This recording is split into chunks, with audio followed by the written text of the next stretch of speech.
Hi, it's HardReset and today I'll show you what to do if your HP Compaq 17 is not powering on.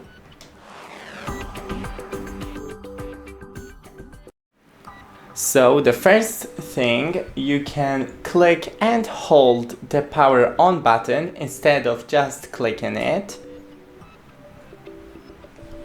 And wait till, yes, it is powering on.